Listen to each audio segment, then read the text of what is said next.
o assunto que eu quero falar hoje, eu quero tratar com vocês sobre as festas de Israel, ok? E essa questão das festas é algo extremamente importante, porque ela traz o entendimento de uma série de outras doutrinas na Bíblia, principalmente quando você está falando sobre profecias, sobre escatologia. Para entender profecias, você precisa entender as festas. Agora, quando eu digo entender as festas, gente, eu estou falando entendê-las pelo ângulo judaico, tá? Muita gente fala de festa, das festas do Senhor, ou das festas de Israel por aí.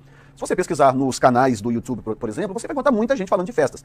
Só que o que eu percebi é que a maioria das pessoas que falam sobre as festas do Senhor, ou as festas de Israel, eles adicionam uma pitada considerável da visão ocidental dessas festas. Então, quando eu analiso as festas de Israel por uma visão ocidental, eu vou deixar de considerar uma série de coisas e eu vou deixar de entender uma série de coisas.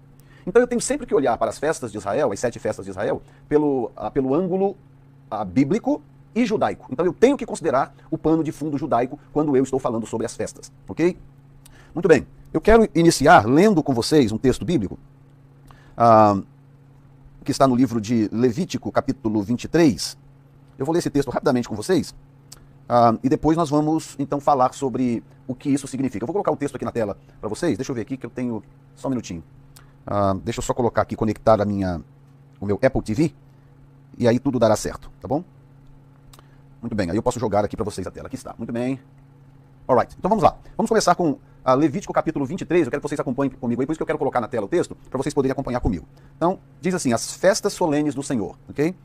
Fala aos filhos de Israel e diz-lhes, as solenidades do Senhor que convocareis serão santas convocações, estas são as minhas solenidades. Então, a primeira coisa que eu quero chamar a sua atenção é que essas convocações, elas são santas. Então, por isso que nós usamos carinhosamente a expressão de festas de Israel, ou as 7 festas de Israel, é um termo usado carinhosamente pelo fato de Israel ter celebrado isso durante muito tempo, tá? Mas, se eu quiser ser bem bíblico mesmo, o correto é chamá-las de as 7 festas do Senhor, tá?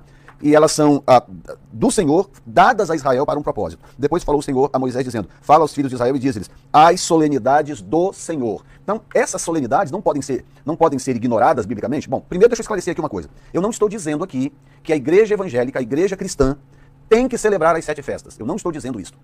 Eu sei que tem igrejas que celebram, também não tem nenhum pecado em celebrar as festas, desde que aquelas que celebram entendam que essa celebração tem um valor simbólico. E desde que elas entendam que isso não dá a elas o direito de cobrar de quem não celebra. Porque o grande problema é que aqueles que celebram começam então a cobrar de quem não celebra. E como se quem não está celebrando, eu preciso só conectar essa outra câmera aqui, que quem não está celebrando estivesse cometendo um grande pecado, um grande desvio, e que, portanto, aquelas que celebram são mais importantes, ou mais sábias, ou mais inteligentes do que aquelas que não celebram. E isso, gente, não é verdade, convenhamos, né?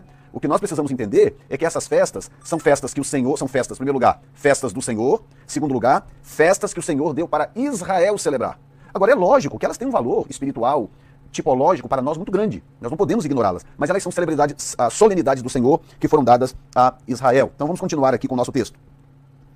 Elas serão santas convocações, essas são as minhas solenidades. Então o versículo 3 começa.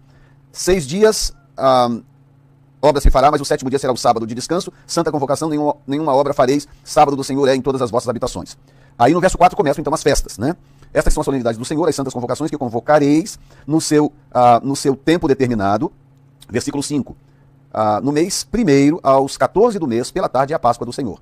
E aos 15 dias deste mês é a festa dos pães, a festa dos asmos do Senhor. 7 dias comereis asmos. Então, só tentando explicar aqui para ficar ainda mais claro, é mais ou menos o seguinte, dia 14 era o dia da celebração da Páscoa. Por isso que dia 10 agora passado, eu fiz aquela transmissão especial para poder falar sobre a Páscoa. Por quê? Porque o dia 14 do mês de Abib judaico caiu no nosso dia 10 de abril. Mas todo ano cai em dias diferentes, tá? Você tem que estar sempre ligado no calendário judaico. Então, dia 14, ao pôr do sol, portanto, dia 10 ao pôr do sol, começava então a celebração da Páscoa e dos pães asmos, ok? E aí no dia seguinte, que é o dia 15, né? No dia 15, então, começava a celebração dos pães asmos, 7 dias comereis pães asmos. Então a primeira celebração era a celebração da Páscoa, em seguida vinha a celebração dos pães asmos. Portanto, a celebração dos pães asmos iniciava na Páscoa e acontecia por 7 dias. Versículo 7. No primeiro dia tereis santa convocação, nenhuma obra servil fareis. No primeiro dia, porque era o dia em que estava acontecendo todo o murmurinho de celebração da Páscoa em Israel. E esse dia era o dia em que o fermento tinha que ser exterminado de toda a casa judaica e, portanto, celebrava-se a Páscoa com a ausência do fermento, porque assim era celebrado a festa dos pães asmos, ok? Verso 9, veja bem. Falou o Senhor a Moisés dizendo, fala aos filhos de Israel e dize-lhes, quando houverdes entrado na terra que vos hei de dar, e cegardes a sua cega, então trareis um molho das primícias da vossa cega ao sacerdote. Ele moverá o molho perante o Senhor para que sejais aceitos. Ao seguinte dia do sábado o moverá o sacerdote. E no dia em que moverdes o molho, preparareis um cordeiro sem mancha de 1 ano em holocausto ao Senhor. Verso 13, olha bem. A sua oferta de manjares serão 2 dízimas de flor de farinha amassada com azeite, para a oferta queimada em cheiro suave ao Senhor, e a sua libação de vinho, o quarto de 1 hin. Verso 14, olha isso, gente, com carinho. E não comereis pão, nem trigo tostado, nem espigas verdes, até aquele mesmo dia em que trouxerdes a oferta do vosso Deus. Estatuto perpétuo é por vossas gerações em todas as vossas habitações. Agora veja bem, eu vou abrir aqui um link do Strong, quero mostrar para você Levítico 2,14, para você entender essa questão das espigas verdes e dos grãos tostados. Olha bem, Levíticos capítulo 2, versículo 14. E se oferecer ao Senhor oferta de manjares das primícias, ok? Oferecerás a oferta de manjares das primícias, das tuas primícias, de espigas verdes, tostadas ao fogo, isto é, do grão trilhado de espigas verdes cheias, ok? E sobre ela deitará azeite e porá sobre ela incenso, oferta de manjares. Então, basicamente é o seguinte, o que o Senhor está ordenando para Israel? Ou o que o Senhor está proibindo? Porque no verso 14 ele diz, e não comereis pão, nem trigo tostado, nem espigas verdes, até aquele dia em que trouxerdes a oferta do vosso Deus, estatuto perpétuo é por vossas gerações em todas as vossas habitações. Então, basicamente é o seguinte, o Senhor estava proibindo Israel de comer aquilo que era o objeto da oferta. Então, mais ou menos o seguinte, enquanto você não trouxer o que é meu, você está proibido de comer o que é seu. Então você não pode comer pão, nem espigas verdes, nem grão tostado. Por quê? Porque isto era exatamente os ingredientes da oferta de primícia. Então o Senhor proibia. Agora, por que o Senhor proibia? Porque Deus conhece tudo, né? Deus é inteligente. Deus sabia que as pessoas, cada um daria um jeito, porque tinha o dia certo da primícia. A primícia era para ser entregue no dia seguinte ao sábado. O dia após o sábado. Tinha que trazer a primícia no templo para ser movimentada perante o Senhor. E o que acontece? Muita gente não ia, estava ocupada, não podia, preguiça, ou seja lá o que for, porque eram as 3 festas obrigatórias em Israel. Páscoa, portanto, pães asmos, né? Páscoa, pães asmos e primícia, que aconteciam juntas. A festa de Pentecostes e a festa de Tabernáculos. Essas 3 festas eram obrigatórias. Todo varão tinha que ir a Jerusalém, no local do templo, para poder celebrar essa festa ao Senhor, tá? Obrigatório. E aí o texto continua. Versículo 15. Então já falamos de Páscoa, já falamos de pães asmos e de primícias. Quando eu digo falamos, na leitura que eu estou fazendo. Eu vou comentar sobre elas depois, tá? Verso 15 diz, depois para vós contareis desde o dia seguinte ao sábado, quer dizer, o dia seguinte ao sábado, que era o primeiro dia da semana, desde o dia em que trouxerdes o molho da oferta movida, 7 semanas inteiras. Por que chamava oferta movida? Ou por que chamava oferta de movimento? Por que tinha esse nome? Bom, eu já expliquei. O sacerdote movia aquilo perante o Senhor, e diz o texto, para que vocês sejam aceitos. O ofertante, para que ele fosse aceito, o sacerdote tinha que mover aquilo perante o Senhor. Agora, por que tinha que mover? É que era a questão. Porque quando Israel foi tirado do Egito por Deus, ele foi tirado para Deus como primícia. É a primeira nação escolhida de Deus, criada por Deus. Criada e escolhida por Deus. É a nação levantada por Deus para trazer a revelação da palavra ao resto do mundo. É a nação revelada por Deus para trazer a revelação do Messias, não é? Yeshua HaMashiach. Esta é a nação que é a primícia de Deus enquanto povo, enquanto nação, ok? Por isso que eles têm direito primeiro ao reino, por isso que eles têm direito primeiro ao evangelho, eles têm direito primeiro à salvação, por isso que Paulo diz, primeiro o judeu, depois o grego, primeiro o judeu, depois o grego. Paulo repete isso algumas vezes. Por que ele repete isso tantas vezes? Primeiro o judeu, porque a nação de Israel é primícia para Deus. A nação de Israel foi extraída de um útero seco, de uma mulher estéril em um útero seco, e foi extraída dali por Deus para atender os propósitos de Deus. E eu estou dando para você aqui uma informação que você não recebe em qualquer lugar. Pouca gente entende isso, que quando Israel saiu do Egito, eles comeram, no pôr do sol do dia 14, eles comeram uma Páscoa, ok? Muito bem. No dia seguinte, eles iam comemorar pães asmos. E no dia seguinte, primícia, certo? Muito bem. No dia que era primícia, Israel estava em processo de movimento, andando pelo deserto. Em processo de movimento. Então era a primeira oferta de primícia sistematizada em movimento para Deus. E por causa desse movimento de Israel caminhando para a Terra Santa, no dia em que eles celebrariam a festa de primícia depois, então essa oferta ganhou esta característica de ser uma oferta de movimento. Tá? Agora, isso tem um desdobramento escatológico que eu vou falar para vocês depois, inclusive para mostrar para vocês por que eu fico rindo de passar mal quando eu ouço alguns pós-tribulacionistas falando sobre nós, os pré-tribulacionistas, não entendermos a Bíblia ou a palavra de Deus. Como eu estava hoje mesmo ouvindo um vídeo de um determinado pós-tribulacionista, e ele falando assim, não, mas inclusive citou meu nome, não, pastor Jefferson e tal, é um homem bom, um homem inteligente, mas ele precisa conhecer Abacuque, ele precisa conhecer Naum, ele precisa conhecer não sei o que lá, ele precisa conhecer a Bíblia um pouco melhor. E eu fiquei ouvindo aqui, eu ri sozinho, sozinho. Eu dei aula de profetas maiores e menores em faculdade teológica. Quando eu digo faculdade teológica, eu me refiro a lugares onde alguma dessas pessoas talvez não entraria nem para ser aluno. Eu dei aula de profetas maiores e profetas menores. Você realmente acha que eu não conheço Abacuque, que eu não conheço Naum, Obadias, Zacarias? Gente, pare para pensar um pouco. Ou seja, o fato de eu não citar alguns desses profetas não quer dizer que eu os não conheça. É que talvez eu esteja vendo a coisa por um ângulo um pouco diferente. Agora, quando você ignora pelo menos 3 coisas na Bíblia que eu não consigo entender como que alguns escatólogos ignoram completamente, tá? Primeira coisa são as 7 festas. Falar das festas pela visão ocular judaica. Número 2, falar sobre a colheita, ou sobre as colheitas. Há um princípio profético nas colheitas. E quando você não aborda esse princípio profético das colheitas, você está cometendo um crime, porque você vai dizer besteira a respeito de algumas coisas que a Bíblia fala. Ok? Muito bem. Uma vez dito isso, tem algo dentro das colheitas que também precisam ser consideradas, que são as primícias. Quando você não tem consciência do que são as primícias, por exemplo, você não entende determinadas coisas fundamentais da escatologia, como, por exemplo, a ressurreição de mortos. Não existe um assunto bíblico onde as pessoas mais digam besteiras do que a ressurreição de mortos. Por que as pessoas falam tantas besteiras a respeito da ressurreição de mortos, irmãos? Por que será? Porque a maioria delas não conhece a lei das primícias e não conhece o segredo das colheitas. Por ela não entender que a colheita de almas, incluindo a ressurreição de mortos, está codificada e tipificada na colheita de Israel, ela não consegue compreender algumas coisas que o texto diz. E não vai compreender, a menos que ela tenha humildade suficiente para parar e voltar a estudar de novo, sem a ideia pré-concebida daquilo que ela imagina que já compreendeu. Compreende? Muito bem, então vamos voltar aqui para o texto, porque senão eu não consigo trazer para vocês o assunto, já que é tão tremendo. Agora veja bem. Depois para vós contareis desde o dia seguinte ao sábado, desde o dia em que trouxerdes o molho da oferta movida, 7 semanas inteiras serão. Até ao dia seguinte ao 7º sábado contareis 50 dias. Então oferecereis nova oferta de manjares ao Senhor. Verso 17. Das vossas habitações trareis 2 pães de movimento, de 2 dízimas de farinha serão, vírgula. Escute bem, olha aqui, tá vendo aqui? Levedados se cozerão, primícias são ao Senhor.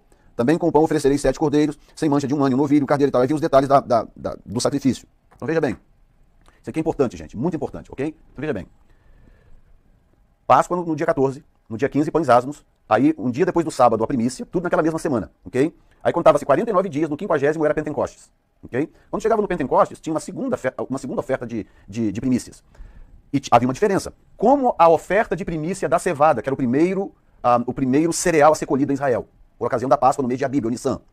Como a cevada era colhida na semana dos pães asmos, o que acontece? A oferta de primícia da cevada não podia ter fermento. Porque naquela semana nada podia ter fermento, era a semana dos pães asmos. Concorda comigo? Então nada podia ter fermento, ok? Muito bem. Contava-se 49 dias, o 50º era o Pentecostes, aí tinha uma segunda oferta de primícia, só que agora do trigo, porque o trigo era o segundo cereal a ser colhido em Israel, ok? Muito bem. Essa oferta de primícia era diferente, porque essa tinha que ter fermento. A oferta de primícia da cevada não podia ter fermento, e a oferta de primícia do trigo tinha que ter fermento, ok? Nós vamos falar em detalhes depois sobre isso. Mas basicamente, a de cevada representa Israel e a de trigo representa a igreja. Eu sei que alguns acreditam diferente, por causa da história do trigo, da casca dura, do uso do tribulon, aquela história toda que eu não vou entrar aqui agora nesse detalhe. Eu sei que algumas pessoas entendem diferente, mas você precisa considerar 2 pontos que eu vou mencionar depois, para você entender por que em primeira instância, a cevada é Israel, representa Israel e Cristo como oferta de primícia, ok? E o trigo representa a igreja. A igreja nasceu no Pentecostes. O trigo é a oferta de primícias do Pentecostes. E eu vou te mostrar depois que o Espírito Santo deu a sua primícia para a igreja no Pentecostes. Mas falamos disso um pouco mais à frente, ok? Vamos prosseguir aqui então no nosso texto. Muito bem. Veja bem. Verso 21, naquele mesmo dia, ok, verso 20, então o sacerdote os moverá com o pão das primícias por oferta movida perante o Senhor, com os 2 cordeiros, santidade serão ao Senhor para o sacerdote. Naquele mesmo dia pregoareis que tereis santa convocação, nenhuma obra servil fareis, estatuto perpétuo é em todas as vossas habitações, pelas vossas gerações, ok? Verso 22, e quando cegardes a cega da vossa terra, não acabarás de cegar os cantos do teu campo, nem colherás as espigas caídas na tua cega, para o pobre e para o estrangeiro a deixarás, eu sou o Senhor vosso Deus. Aí no verso 26 tem a festa da expiação, mais verso 27, mas aos 10 deste mês, 7º, será o dia da expiação, tereis santa convocação, e veja bem, e afligireis a vossa alma, e oferecereis oferta queimada ao Senhor. Lá no verso 34 nós temos a festa dos tabernáculos, fala aos filhos de Israel dizendo, aos 15 dias deste mês 7º, será a festa dos tabernáculos ao Senhor por 7 dias. Muito bem, então eu quero entrar com vocês aqui agora, e eu quero mostrar para vocês uma coisa, para vocês entenderem, primeiro, a característica da festa. Deixa eu mostrar para vocês aqui o calendário da festa, tá? O calendário da festa para a gente poder conversar a partir daqui, ok? Muito bem. Ok, aqui está. Ok, veja comigo esse gráfico, ok? O que acontece? Se você vê aqui na setinha em cima, onde está Nissan, número 1, esse é o primeiro mês do calendário judaico, o mês de Nissan, tá? Então você tem aqui, tá em inglês, eu vou traduzir, Passover, que é Páscoa, e Unleavened Bread, que é os pães asmos. No mês de Nissan, as duas coisas aconteciam. E aqui não está escrito primícia, first fruits, ou primícia, mas é exatamente o que acontecia. Nós tínhamos Passover, Páscoa, Unleavened Bread, que era pães asmos, e first fruits, que são primícias. Páscoa, pães asmos e primícia, tudo junto. No mês seguinte, nós tínhamos uma segunda Páscoa, que eu não vou falar disso agora, e no terceiro mês, que é o de Sivan, nós tínhamos a festa das semanas, tá? Festa das semanas, que é o Pentecostes, que culmina no Pentecostes. 49 dias, 7 semanas, culmina no Pentecostes. Agora, olha bem, gente, na parte de baixo aqui, eu acredito que está dando para todo mundo ver, né? Na parte de baixo, nós temos a festa das trombetas, tá? No início do sétimo mês, o mês de Tisri. Depois nós temos a festa da expiação e, por fim, a festa de tabernáculos, ok? Então é uma sequência, eu quero que você entenda que isso aqui é uma sequência lógica, essa sequência não pode ser quebrada. Por que eu estou falando isso? Eu vou mostrar para vocês um absurdo cometido por algumas pessoas que andam ensinando a Bíblia por aí, tá? As pessoas dizem que a igreja tem que passar pela grande tribulação. Então vamos ver o caráter dessas festas, ok? Vamos ver o caráter dessas festas. Deixa eu ver se eu acho aqui um segundo gráfico que é importante para vocês também. Ok. Esse aqui. Eu vou deixar esse gráfico na tela enquanto eu vou conversar com vocês sobre o que isso significa para a igreja, alright? Muito bem. Então a primeira coisa que eu quero mostrar para vocês é o caráter da Páscoa. Então veja bem, eu vou abrir aqui o texto, mas eu volto aqui para o gráfico de novo, tá bom? Muito bem. Então primeiro vamos em Êxodo, capítulo 12, versículo 27. O que eu quero mostrar para vocês aqui agora, em primeiro lugar, é o caráter da festa, para você entender profeticamente o que elas significam. E aí você vai perceber por si mesmo o papelão que algumas pessoas estão fazendo por aí quando elas querem interpretar a escatologia desconectada das festas. Não tem jeito. Tá? E não adianta a pessoa ficar citando um mundo de texto desconexo, ficar citando todos os profetas maiores e menores, para dar a impressão que ela tem um brutal conhecimento bíblico, se muitas vezes ela está citando esses textos desconexos. Isso tem que fazer parte de um contexto que Deus estabeleceu para funcionar, seguindo um calendário. Por isso que se chamam festas do Senhor. Israel celebrava, mas as festas são do Senhor. Esse calendário não pode ser alterado. Então veja bem, Êxodo 12, 27, a primeira festa que é a Páscoa. Então direis, este é o sacrifício da Páscoa ao Senhor, que passou as casas dos filhos de Israel no Egito, quando feriu os egípcios e livrou as nossas casas. Então o povo inclinou-se e adorou. Então, qual é o caráter da Páscoa? O caráter da Páscoa é o quê? Sacrifício. O próprio texto está dizendo. O caráter da festa da Páscoa é o sacrifício. Vamos ver o caráter dos pães asmos. Êxodo capítulo 12, no que nós já estamos. Versículo, vamos voltar lá em cima no versículo 8. Texto na tela, tudo bonitinho para você poder acompanhar. Bom demais. Olha só. E naquela noite comerão a carne assada no fogo, com pães asmos, com ervas amargosas a comerão. E não comerão nada cru e etc. Esse aqui é o verso 8, tá? Agora olha o verso 15. Verso 15, aqui. 7 dias comereis pães asmos, ao primeiro dia tirareis o fermento das vossas casas, porque qualquer que comer pão levedado, desde o primeiro até o sétimo dia, aquela alma será cortada de Israel. Vamos até o versículo 20. Guardai, pois, as festas dos pães asmos. Agora vem uma explicação, porque tem um porquê aí. E esse porquê aponta para uma explicação, ok? Muito bem, diz assim. Ok, deixa eu ligar essa câmera aqui de novo, que desligou sozinha. Alright. Ok, good. Ela tem um ângulo aqui que a outra não tem. Muito bem. Deixa eu ver aqui. Ótimo. Aí. Muito bem. Então veja bem. No primeiro mês, ok, verso 17. Guardai, pois, a festa dos pães asmos, porque naquele mesmo dia tirei vossos exércitos da terra do Egito, pelo que guardareis este dia nas vossas gerações por estatuto perpétuo. No primeiro mês, aos 14 dias do mês à tarde, comereis pães asmos até 21 do mês à tarde. 19. Por 7 dias não se ache nenhum fermento nas vossas casas, porque qualquer que comer pão levedado, aquela alma será cortada da congregação de Israel, assim o estrangeiro como o natural. Nenhuma coisa levedada comereis, em todas as vossas habitações comereis pães asmos. Então Deus dá o caráter da festa dos pães asmos, dizendo, guardai, pois, as festas dos pães asmos, verso 17, porque naquele mesmo dia tirei vossos exércitos da terra do Egito. Ou seja, pães asmos fala de separação, ok? Deus está dizendo, celebre, porque nesse dia eu separei vocês dos egípcios. Então, o caráter dos pães asmos é separação. Eu me separo do pecado, eu me isolo do mundo, eu me desconecto das coisas que não agradam a Deus. Essa é a ideia, tá? Esta é melhor, ao invés de ideia, usar a expressão, esse é o sentido profético da festa dos pães asmos. Então, Páscoa simboliza sacrifício, pães asmos simboliza santidade, separação, ok? Tá me acompanhando? Me dá um sinal aí, gente. Quem está me acompanhando está entendendo o que eu estou explicando até agora, por gentileza. Tá? Enquanto isso, eu vou para o próximo texto. Alright? Vamos lá. Ok. Aqui está. Pães asmos. Aí vem primícias. Nós temos a citação do texto das primícias. Nós temos Êxodo, capítulo 22. Êxodo, capítulo 22. Aqui vamos ler. Eu quero deixar para vocês alguns versículos. Versículo 29. É o texto que coloca a festa da celebração das primícias para o povo de Israel. Diz assim, verso 29, Êxodo 22, 29. As tuas primícias e os teus licores não retardarás. O primogênito de teus filhos me darás. Eu quero dizer algo para os irmãos o seguinte. Vocês podem observar, você observe aqui na sala de bate-papo, que você vai entender o espírito de cada um.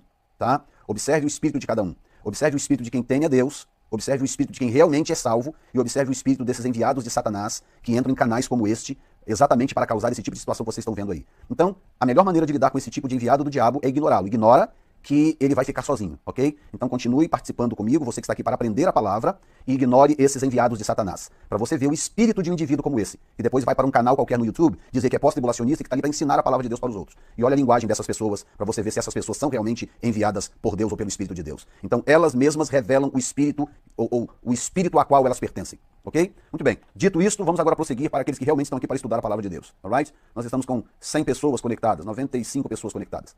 Maravilha, então vamos continuar, gente. Ok, muito bem. As tuas primícias e os teus licores não retardarás, o primogênito dos teus filhos me darás. Ok? Primeiro texto. Segundo texto, Êxodo 23, 19. Vamos lá. Um pouco mais à frente aqui. O texto está na tela para você acompanhar. 23, 19. As primícias, os primeiros frutos da tua terra, trarás à casa do Senhor teu Deus, não cozerás o cabrito no leite da sua mãe. E esse aqui carece de uma explicação para você entender o que isso quer dizer. Havia uma prática pagã nessa época. Era uma espécie de simpatia que os povos pagãos faziam para abençoar a colheita. O que eles faziam? Eles pegavam o cabrito recém-nascido, sacrificavam e cozinhavam no leite da mãe. Ao cozinhar no leite da mãe, aquilo se dissolvia, virava uma espécie de caldo. Eles pegavam o cabritinho recém-nascido e pegavam aquela espécie de caldo, de sopa, e eles iam e espargiam sobre as lavouras com uma espécie de simpatia, uma obra de feitiçaria, na verdade, né? Mas uma espécie de simpatia para poder consagrar a colheita aos deuses, para que eles pudessem ter, então, uma boa colheita. Ok? Muito bem. O povo de Israel se desviava com muita facilidade, vocês sabem disso. Então Deus está dizendo o seguinte: as primícias, os primeiros frutos da tua terra trarás à casa do Senhor teu Deus, não cozerás o cabrito no leite da sua mãe. Deus está dizendo o seguinte: vocês não precisam de mandinga, vocês não precisam de amuletos, vocês não precisam seja lá o que for, de feitiçarias, de sorte, ou qualquer coisa que seja. A única coisa que vocês precisam fazer é me entregar as primícias. Ou seja, me coloquem em primeiro lugar, que a colheita de vocês estará protegida, a casa de vocês estará protegida, os filhos de vocês estarão protegidos, os bens de vocês estarão protegidos. A única coisa que vocês têm que fazer é me colocar em primeiro lugar e celebrar a festa das primícias. Basicamente é isso que Deus está dizendo, tá? E aí vem Levítico 23, 9, que é aquele texto que nós lemos, que nós já falamos, e eu quero apenas citar o versículo 10, que fala da colheita, da primícia da cevada, ok? Que não podia ter fermento, a primícia da cevada, e a primícia do trigo no versículo 17, que tinha que ter fermento. Tá? Então eles não sabiam na época, mas a primícia da cevada já apontava para duas coisas. Em primeiro lugar, apontava para Cristo como sendo a primícia dos que dormem. Ele passaria 3 dias e 3 noites no túmulo, e o seu corpo era um corpo perfeito, sem pecado. Ele não tinha pecado, portanto ele estava cumprindo a semana dos pães asmos. Morreu na Páscoa, foi enterrado sem pecado, pães asmos. E ele ressuscitaria no primeiro dia da semana, e junto com ele ressuscitou um grupo, Mateus capítulo 27, versículo 50 em diante, ressuscitou um grupo. Que grupo era aquele? Aquele grupo era as primícias, porque ele não podia aparecer diante de Deus Pai com as mãos vazias. Ele tinha que levar um grupo, que são as primícias, para que ele pudesse garantir a ressurreição dos demais. Tá? Hoje eu não vou focar demais nas primícias, porque nós vamos fazer alguns programas à frente sobre primícias. Eu quero que vocês entendam isso, porque tem muita balela aí na internet, e o único jeito de combater balela é pregando a verdade. Não é citando nomes, não é atacando ninguém, mas sim pregando a verdade, ok? É isso que nós estamos fazendo e é isso que nós faremos. Muito bem. Então o caráter da Páscoa é sacrifício. Está acompanhando comigo? O caráter dos pães asmos é separação, santidade. O caráter das primícias é priorização divina. Priorizar a Deus, honrar a Deus acima de todas as coisas.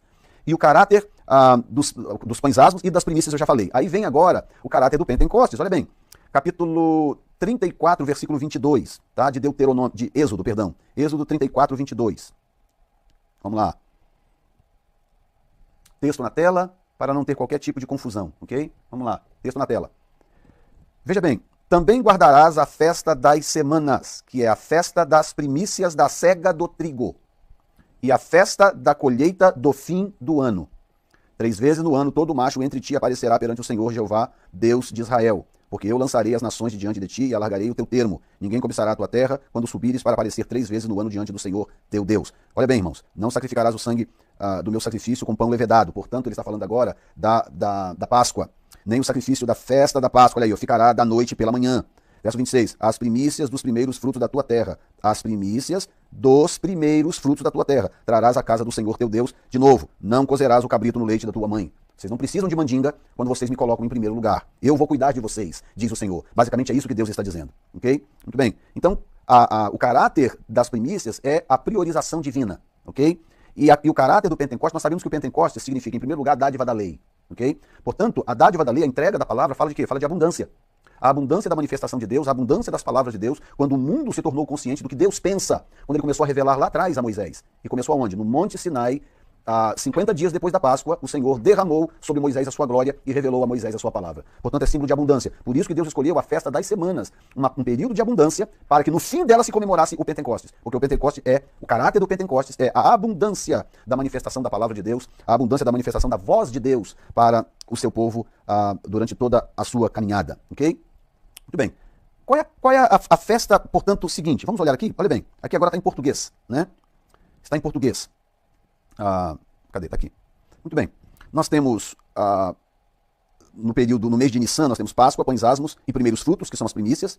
Depois, no mês de Sivan, nós temos Pentecostes. Aí você passa, vai até o mês sétimo, e aí nós temos as festas das trombetas, trompetes para o ano novo, Rosh Hashanah, ou Rosh Hashanah, ok? Então nós temos Rosh Hashanah, Yom Kippur e Sukkot. Tá? Rosh Hashanah é a festa das trombetas, o Yom Kippur é a festa da expiação e o Sukkot é a festa dos tabernáculos. Muito bem. Eu vou mostrar para vocês o caráter de trombetas, o caráter de expiação e o caráter de tabernáculos, para então fazer uma afirmação aqui, ok? Vamos a Números capítulo 29, vamos lá. Números capítulo 29, e eu vou jogar na tela para você, tá? Números capítulo 29, dia da expiação, go. Ok, bem, vamos ler esse texto juntos aqui, gente. Porque a pessoa para dizer assim, eu discordo de você, pastor Jefferson, você tem que usar a Bíblia para você discordar de mim. Porque eu não estou tirando esses textos do meu joelho. Por isso que eu estou colocando os textos na tela, para você poder acompanhar comigo, para você ver que os textos são bíblicos. Tá? Só que algumas pessoas chegaram a um grau de rebeldia no seu coração contra o que diz a palavra de Deus, e não importa quantos textos bíblicos você mostre para essas pessoas, elas vão continuar te xingando, te injuriando, te perseguindo, falando contra você, porque na verdade elas não estão interessadas no que a Bíblia diz. Elas estão interessadas em fazer valer o que elas acreditam. Elas querem fazer valer o que elas acreditam. É isso que importa. O que elas acreditam. O que a Bíblia diz não interessa. Então vamos lá, vamos ver o que a Bíblia diz para nós entendermos o caráter da festa das trombetas, ok? Números capítulo 29. Semelhantemente tereis santa convocação no 7º mês, no primeiro dia do mês. Nenhuma obra servil fareis. Ponto e vírgula. O que diz aí em seguida? Qual é o texto? A frase que tem logo em seguida? Ser-vos-á um dia de o que, gente? Jubilação. Então, a Páscoa tem um caráter sacrificial, o pães asmos tem um caráter de separação e santidade, primícia tem um caráter de priorização a Deus, tá? O Pentecostes tem o caráter da abundância da revelação da palavra, e trombetas, o caráter de trombetas é júbilo, gozo, tá? Não existe tristeza em trombetas, não existe chororô, lamento. Trombetas é uma festa de júbilo, de gozo, tá? Então, ser-vos-á um dia de jubilação. Então, por holocausto em cheiro suave ao Senhor oferecereis um bezerro, um carneiro de 7 cordeiros de 1 ano sem mancha, e pela sua oferta de manjares de flor de farinha misturada com azeite, 3 décimas para o bezerro, e 2 décimas para o carneiro, e 1 décima para o cordeiro, e por aí vai. E um bode, vai falando.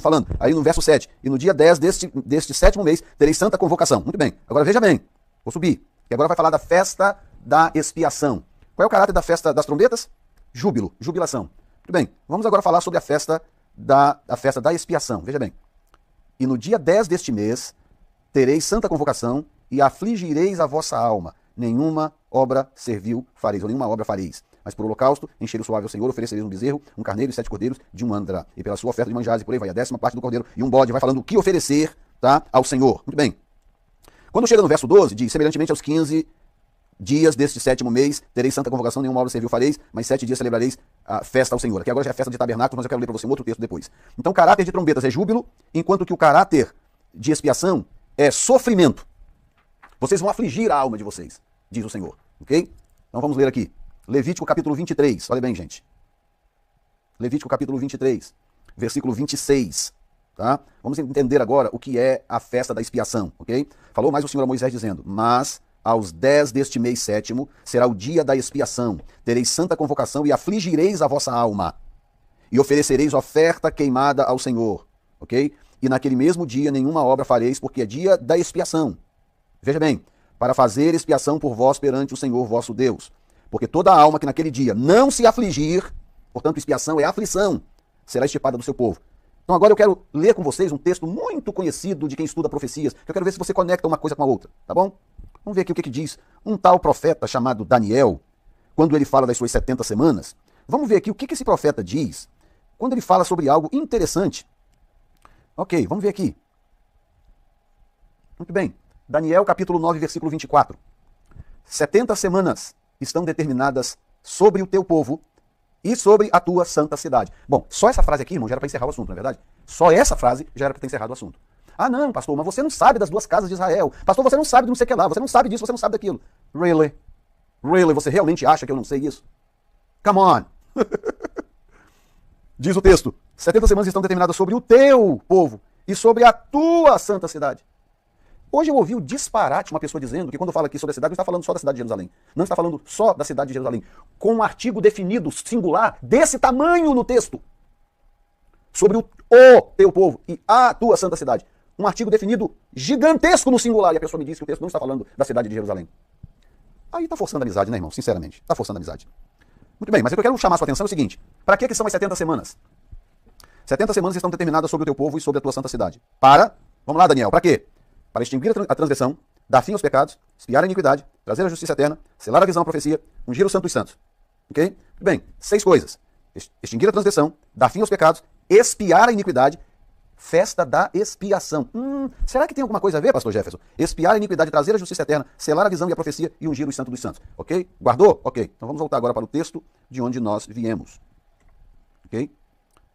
E aí você vai entender, eu não vou nem precisar dizer, vai ficar tão claro para você o que eu vou ler agora, que chega a ser assustador, de tão claro que vai ficar, ok? Muito bem. Mas aos 10 dias deste mês, 7º, será o dia da expiação. As 70 semanas são para quê mesmo? Para expiar os pecados, ok. Tereis santa convocação e afligireis a vossa alma, e oferecereis oferta queimada ao Senhor. Verso 28. Naquele mesmo dia nenhuma obra fareis, porque é o dia da expiação. Olha, irmãos, para fazer expiação por vós, perante o Senhor vosso Deus.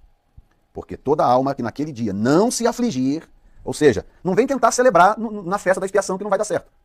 Assim como não adianta você chorar e lamentar na festa das trombetas. Festa das trombetas é júbilo. Festa da expiação é choro, é lamento, é aflição.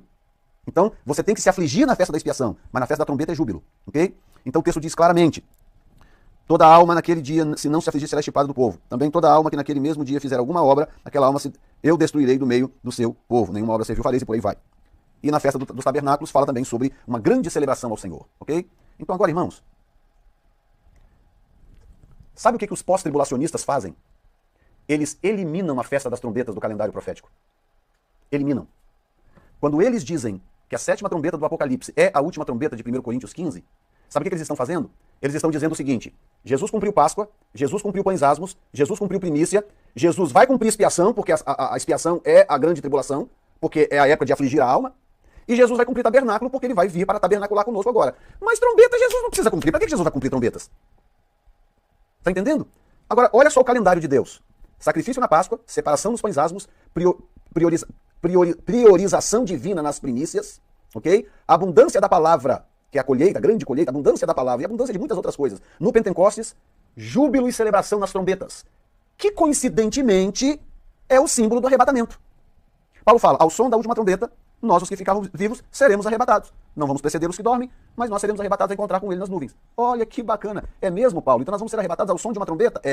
Mas essa trombeta é a 7ª trombeta do Apocalipse. Ok, então se é a 7ª trombeta do Apocalipse, Jesus vai cumprir todas as outras 6 festas, menos a festa das trombetas. Se a igreja vai ser arrebatada na grande tribulação, no final da grande tribulação, que é a aflição, então a igreja vai ser arrebatada na festa da expiação, certo? Porque a aflição, festa da expiação é a aflição. A igreja vai ser arrebatada no fim da grande tribulação, que é símbolo da festa, que é antítipo, melhor dizendo, da festa da expiação. Então, a festa das trombetas foi pelo ralo. Jesus cumpriu todas as outras e cumprirá as outras 2 finais, mas ele só não vai cumprir a festa da expiação, a festa das trombetas. Sabe por quê? Porque os pós-tribulacionistas não querem, não gostam. Eles acham que não precisam. Então, você está entendendo quando eu digo que não adianta a pessoa estudar, sobre as festas, se ela não estudar essas festas pela ótica judaica? Você está perdendo o seu tempo, não adianta você estudar pela ótica ocidental, cabeção. Você tem que estudar pela ótica judaica. E quando você estuda pela ótica judaica, você tem que partir analisando o caráter de cada festa. Por que o arrebatamento da igreja será na festa das trombetas? Eu estou dizendo que vai ser em 2017? Não. Para te falar bem a verdade, eu não acredito que será em 2017 at all. Tá? Mas o sinal no céu, isso aí é uma outra história que a gente pode falar depois. Os sinais no céu servem para mostrar que estamos caminhando na direção certa. Okay? É para isso que servem os sinais no céu, os sinais que Deus colocou no céu. Tá? Mas essa história aí na internet, que o arrebatamento será em setembro desse ano, isso aí é para conseguir cliques na internet. Tá? O arrebatamento da igreja não será em 2017.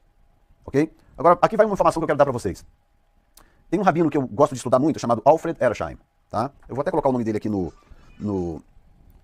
na sala de bate-papo, porque algumas pessoas me perguntaram como é que se escrevia esse nome, e aí eu quero deixar aqui para você, se você quiser depois pesquisar, tá bom? O nome dele. Alfred... Cadê? Aqui. Alfred Edersheim. É assim que se escreve, tá bom? Se você quiser depois comprar algum livro dele, infelizmente eu não sei se tem em português, ok? Não sei se tem livros do Alfred Edersheim em português. Tá? As pessoas ficam perguntando, mas eu já disse que eu não sei. Tá? A minha relação com o Brasil é muito pequena. Tá? Eu sei que tem em inglês. Tá? É isso que eu sei. Então, o que acontece? Edersheim é um rabino judeu messiânico, tá? Ele crê em Jesus, sendo Yeshua HaMashiach, sendo, né, o HaMashiach. E ele é rabino, ou seja, ele é judeu legítimo e é um rabino, uma pessoa formada em tradições rabínicas. E ele escreveu um livro chamado The Temple, eu vou botar aqui também no rodapé o nome do livro, The Temple é o nome do livro, ok? Para quem quiser comprar, pode comprar esse livro. O que ele explica sobre a festa das trombetas? Porque, na verdade, o que eu vou dizer aqui agora, você nem precisa do Edersheim para você poder checar, você pode ver isso no Google. Imagina qual era a única, ou qual é a única festa judaica que eles não sabiam nem o dia e nem a hora. Sério, pastor Jefferson? Tem uma festa, dentre as 7, que os judeus nunca sabiam qual era o dia ou qual era a hora. Agora, chuta-se mais ou menos por alto que festa é essa que você acha que pode ser. Exatamente, a festa das trombetas. Sabe o que Edersheim explica? Edersheim explica algo seguinte. A festa das trombetas acontecia na lua nova. Tá? A lua tinha que estar na sua menor luminosidade para se celebrar a festa das trombetas. Sendo assim, ela não tem o dia exato da celebração, ela tinha sempre uma janela de 2 dias para se celebrar a festa das trombetas. Tá? E por que ela tinha essa janela de 2 dias? Para se checar o momento exato em que a lua atingisse a sua menor luminosidade. Então como é que eles faziam para celebrar essa festa? Muito simples. Quando chegava a época, eles pegavam 2 testemunhas e colocavam essas 2 testemunhas para observar a lua. E essas 2 testemunhas ficavam 48 horas à disposição só para isso.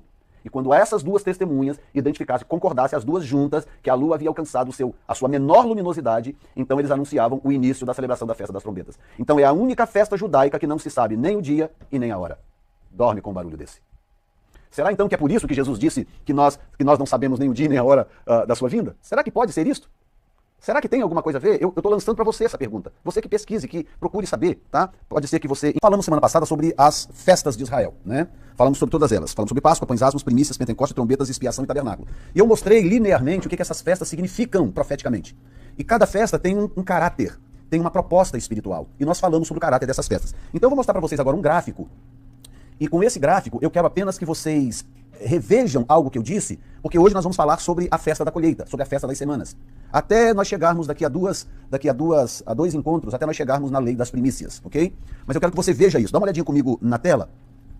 Eu quero mostrar para vocês aqui o que nós falamos. Bom, nós mostramos as festas da forma que vocês estão vendo aí, tá vendo? Nós temos Páscoa, Pães Asmos, Primícias, Pentecostes, Trombetas, Expiação e Tabernáculos, ok? Então, essas são 7 festas, e essas festas, elas fazem parte de um calendário divino. Tá? Esse calendário não é judeu, é um calendário divino. Deus estabeleceu as festas, quem ainda não viu a aula passada, entra lá para você poder ver essa aula, que eu não vou repetir a aula, tá? Eu só quero mostrar algo para vocês aqui, para nós falarmos sobre o próximo assunto, tá? Então, o que nós ensinamos? Nós ensinamos basicamente sobre...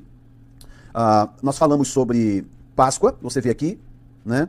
Nós temos aqui 14 de Nissan, primeiro mês, e nós temos a Páscoa, né? Tem um cordeirinho aí representando a Páscoa. E logo embaixo você vê aí qual é o caráter da Páscoa. O que a Páscoa significa ou simboliza? Sacrifício e libertação. Então, esse é o caráter da Páscoa. Toda vez que se fala em Páscoa, se fala em sacrifício e libertação, tá? E Jesus cumpriu a Páscoa na sua morte. Então, essa é uma das festas que foram cumpridas pelo Senhor Jesus, tá? Logo em seguida, nós falamos sobre os Pães Asmos. Então, Pães Asmos acontecia concomitantemente com a Páscoa, tá? A Páscoa era celebrada do dia 14 para o dia 15, e aí já engrenava nos Pães Asmos, que eram 7 dias de celebração, onde o povo não podia ter qualquer tipo de fermento em casa, tá bom? Essa era a celebração dos Pães Asmos. Qual é o caráter dos Pães Asmos, irmãos? O caráter dos Pães Asmos, o significado espiritual dos Pães Asmos é separação e santidade, que Jesus cumpriu na sua morte, né? A santidade de Jesus na morte dele foi o cumprimento da festa dos Pães Asmos, ok? Logo em seguida, nós temos a festa das primícias, que acontece também na mesma época, tá? Você vê aí entre 16 a 18 de Nissan, que é o primeiro mês, porque tudo dependia de que dia da semana caía o dia 14, tá? Porque como a primícia tinha que ser celebrada um dia depois do sábado, portanto o primeiro dia da semana, o que acontece? Às vezes o dia 14 caía no meio da semana, então eles tinham que estender até o dia após o sábado para eles poderem então celebrar as primícias. Aí vem primícias. Qual é o caráter das primícias? Consagração da colheita. Primícia significa espiritualmente a consagração da colheita, e que foi cumprida pelo Senhor Jesus na sua ressurreição, tá?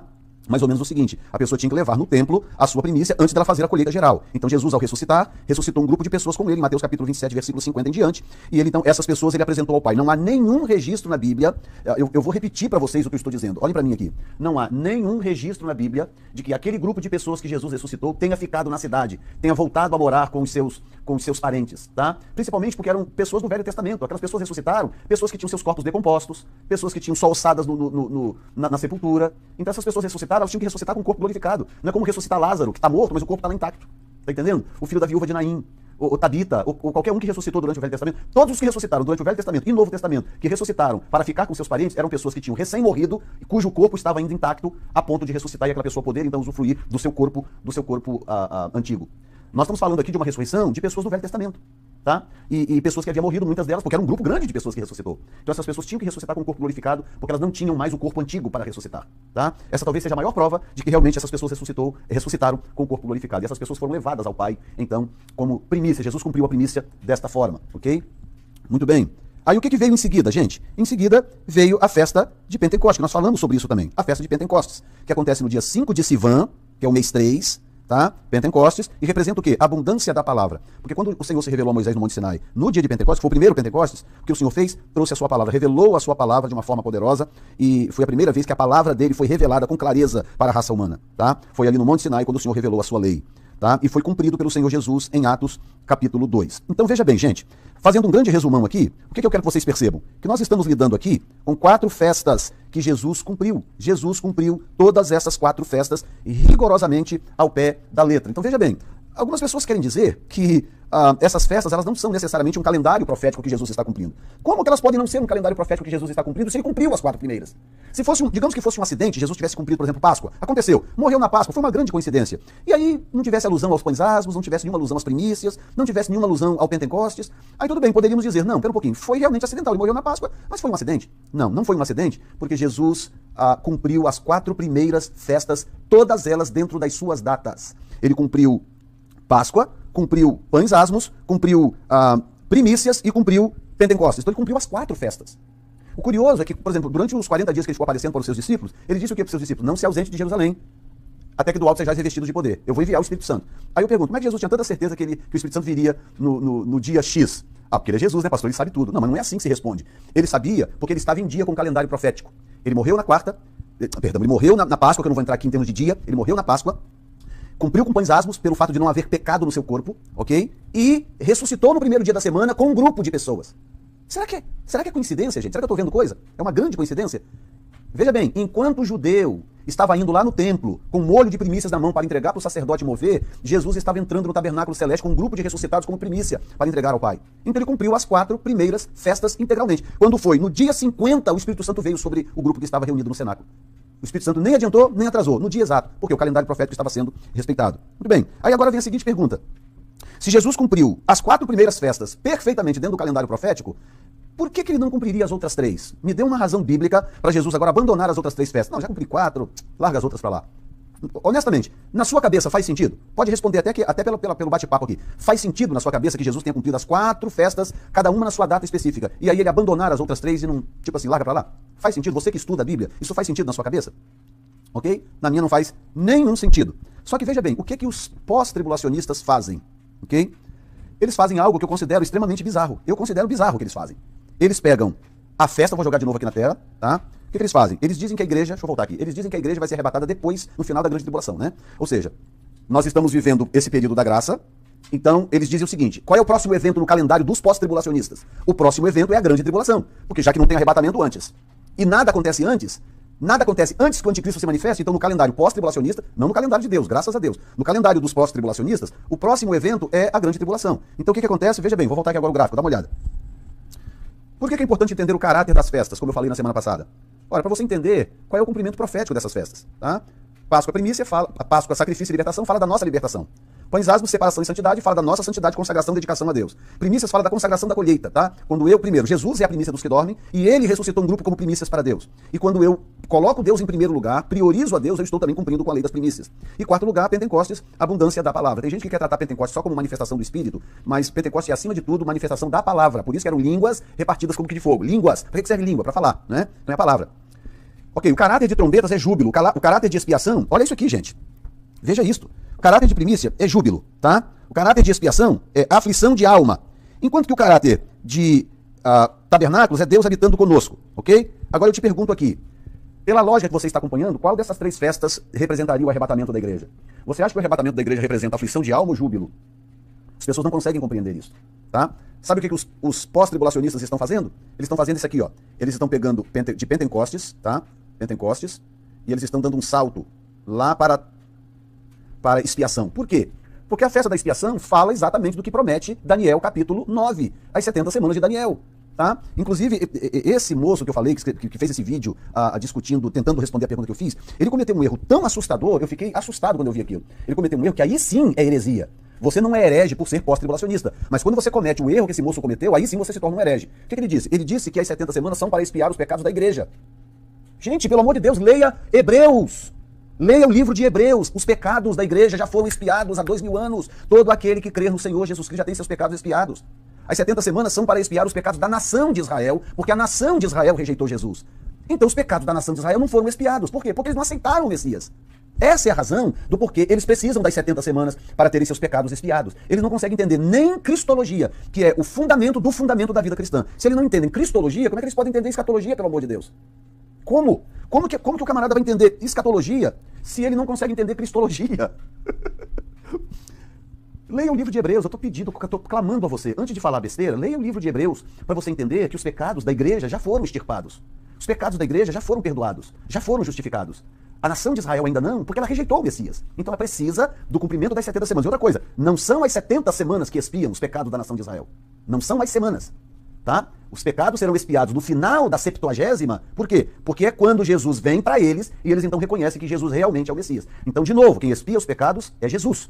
Só que os pecados da nação de Israel só serão expiados no final, porque é só no final que eles reconhecerão que ele é o Messias e aí então terão seus pecados expiados. Mas a igreja já está longe disso, a igreja já está 2000 anos com seus pecados expiados, ok? Muito bem. Então eles estão dando esse salto de Pentecoste para expiação, já que expiação é símbolo da grande tribulação, ok? Ou seja, eles pulam para a expiação e eles ignoram trombetas, tá? Eles não concordam com o fato, eles não aceitam o fato de que o calendário profético está sendo seguido pelo Senhor até o fim, ok? Então o próximo evento no calendário de Deus é trombetas. Agora vai aqui uma outra perguntinha, tá? Como diz, a perguntinha de $1 milhão.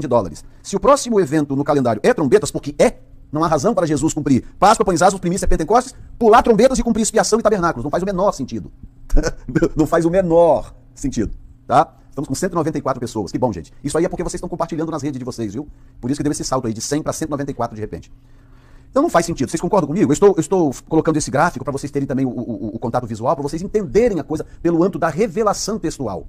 Tá? Não faz sentido. Jesus vai cumprir o próximo evento que Jesus vai cumprir a trombetas. Por isso que o símbolo do arrebatamento é o toque da trombeta. E eu vou falar depois, porque não dá para falar agora, eu vou falar depois sobre a festa das trombetas especificamente, para você entender, tá? A festa das trombetas, por exemplo, é a única festa em Israel que ninguém sabe o dia nem a hora. Coincidentemente, Jesus disse que ninguém sabe o dia nem a hora da sua vinda. E por aí vai, tá bom? Muito bem. Feito esse resumo que você acabou de ver, eu chamar a sua atenção, nós vamos entrar agora no assunto da colheita, tá? Porque alguém colocou ali checkmate, eu vou mostrar para vocês outro checkmate, agora quando você entende a lei da colheita, que você vai entender coisas que parecem tão impossíveis de se entender na Bíblia Sagrada, nos textos proféticos, ok? Muito bem. Deixa eu abrir para vocês aqui um gráfico, que eu quero mostrar para vocês algo que eu também considero, assim, para mim é chocante, ok? Primeira coisa que eu quero mostrar para vocês é as 3 colheitas proféticas de Israel, tá? Bom, em primeiro lugar, por quê? Vamos entender o seguinte em primeiro lugar. Por que eu preciso estudar a colheita? Tá? Você poderia me perguntar, pastor, por que eu preciso estudar sobre a colheita de Israel? Ora, quando a Bíblia diz que Jesus é primícia, a Bíblia está conectando Jesus à colheita. Tá? Quando a Bíblia diz que primeiro ele, depois as primícias, a Bíblia está nos conectando à colheita. Tá? Quando Jesus olha para os campos e diz, olhai para os campos como estão brancos, rogai ao Senhor da seara para que envie ceifeiros para a sua seara. Quando Jesus diz isso, ele está imediatamente conectando o simbolismo da colheita de almas com a colheita de Israel. Então, todo o Novo Testamento tem conexões abundantes, ou tipologias abundantes, analogias, melhor dizendo, abundantes, conectando a colheita de Israel com a colheita de almas e com a ressurreição de mortos. Então, uma vez que a colheita está conectada com essas coisas, eu tenho que estudar a colheita. Agora, qual colheita que eu vou estudar? Tanto faz? Será que eu posso estudar a colheita de café lá do Brasil? A colheita de café de Goiás, de Minas? Não. Será que eu vou estudar o quê? A colheita de arroz da China? Do Camboja? Não. Ora, quando a Bíblia fala de qualquer colheita, a Bíblia está se referindo à colheita judaica. O que importa no campo profético é a colheita judaica, ok? Então não adianta eu estudar qualquer tipo de colheita, qualquer outra colheita que não seja a colheita judaica. Muito bem. Sendo assim, eu quero mostrar para vocês 3 coisas. Vejam bem. As 3 colheitas proféticas de Israel, tá? Eu poderia ter dito 4, porque eu poderia citar as azeitonas também. Mas como as azeitonas não se encaixam na aplicação que eu quero dar, eu vou ficar só nessas 3, ok? Então nós temos, em primeiro lugar, nós temos a colheita da cevada. Qual é o segredo da colheita da cevada? A colheita da cevada acontecia por ocasião da Páscoa. Toda vez que você ler na Bíblia a palavra cevada, imediatamente na sua mente você pode conectar aquilo ali com Páscoa. Porque a cevada amadurecia na Páscoa. Quando chegava a Páscoa, a cevada estava dando sinais de amadurecimento. A cevada já estava chegando no ponto de começar a ser colhida. Tá? Então a cevada é o primeiro produto a ser colhido em Israel. E ela era colhida, eu vou voltar aqui para você, tá? Ela era colhida, olha aqui o texto. A cevada começava a ser colhida dias antes da Páscoa. Colhia-se as primícias, e depois da celebração da Páscoa e das primícias, colhia-se todo o restante. A colheita da cevada se interpolava com a colheita do trigo, ok? Então, a cevada é a cevada é o primeiro cereal a ser colhido em Israel. Muito bem. Então vamos voltar aqui agora para a segunda colheita de Israel. Nós temos o trigo, ok? Muito bem. O que acontece? Olha aqui o que diz o texto. O trigo era colhido no Pentecostes, quer dizer, começava antes, mas colhia até o tempo do Pentecostes. A colheita do trigo se sobrepunha à colheita da cevada. Os judeus tinham 49 dias ou 7 semanas inteiras para colherem os dois cereais. Todos esses textos nós lemos na semana passada. Tá? Se você não pegou o estudo da semana passada, vá na página e assista aquele estudo. Todos os textos estão lá. Tá? Muito bem, os judeus tinham 49 dias, 7 semanas inteiras para colherem os dois cereais. Deus queria que esse período fosse uma celebração em gratidão às bênçãos de Deus que eram as responsáveis pela abundância derramada sobre as lavouras. Muito bem, então aqui vai. Quando colhia-se o trigo, encerrava-se um ciclo, tá? Que era o ciclo Páscoa, pães asmos, primícia e Pentecostes. Então a cevada e o trigo fechavam esse ciclo.